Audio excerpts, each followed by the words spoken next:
Okay, so ayan na, dito na tayo. Lagay tayo dito ng tatlo.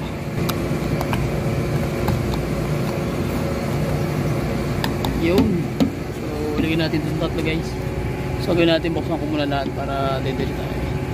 Okay, so ginawa ko na, binuksan ko na yung dalawa. So dito, may makita kayong ano dyan, may seal yan pag tinanggal nyo yung takip. Okay, ayan o, may seal. So bubuksan mo lang yan. Yun. So pwede mo lang ibuhos. Sa fuel tank po ito nilalagay, itong tatlo. Para sa mga nagtatanong sa akin, mga nag-order online, salamat sa inyo lahat sa walang sawang suporta, guys. Kayo bumubuhay sa ating YouTube channel at ating pag-vlog na ano, ito naging inspirasyon natin, guys, para makatulong tayo sa mga nangangailangan na hindi na lumaki yung gastos sa pagdating sa engine. Okay na, so after that, tatlo na yan, wala ka nang gagawin.